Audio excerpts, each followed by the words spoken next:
So I'm going to start off by throwing a cylinder, just a basic cylinder here. You know, we can just talk about the basic mechanics of what it takes to get the clay moving, you know, from a low centered mound up to a taller cylinder. That was something that it took me a while to actually get a grasp of, where my hands should be placed and what is happening with the clay to get it to rise up into a cylinder. So you'll notice here I've wedged it into a mound that is pretty close to being centered already.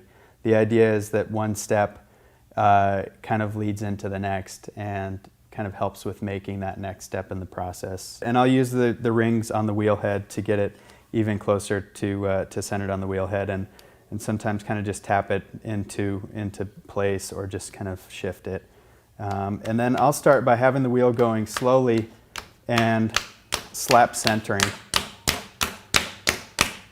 And then I seal down the clay to the wheel head at this point, and so I'm starting to center here. So the idea that I'm going with on centering is that if you have a mound of clay that's off center, you know, it's one thing to try to center the whole thing by pushing, you know, like I was taught in the first place, to kind of bear in with your elbow and lean into it.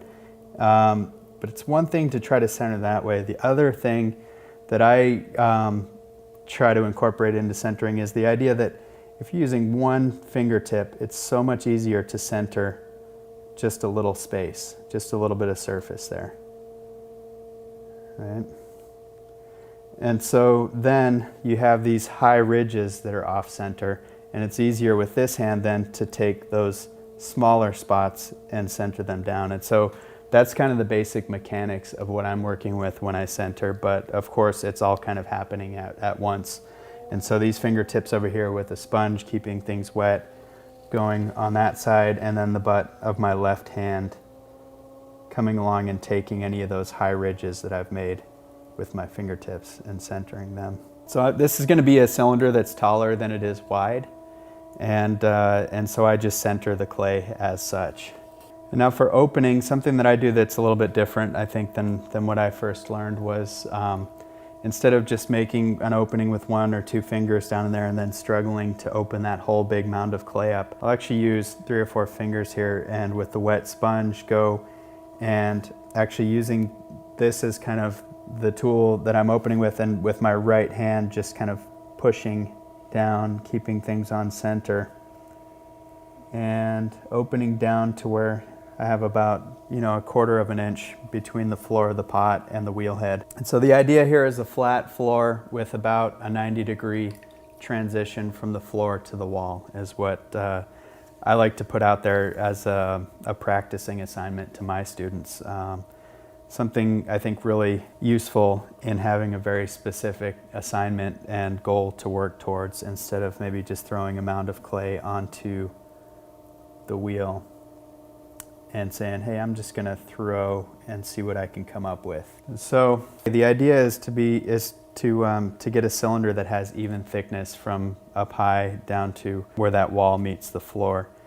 And that can be a tricky thing to do. So what I'm doing as far as my hand configuration goes is the inside fingers are going to be pushing the wall out, and as that mound of pushed out clay comes up on the outside hand, those fingers are going to actually be a little bit closer to me and a little bit lower than the fingers on the inside. And the idea is that you're stretching that clay in the wall out and coming behind it with this outside hand and pushing that clay right back to where it was. And so the only place for that stretched clay to go really is to raise the wall of the cylinder. So I'll demonstrate that here. I'm going to bring the rim in just a little bit.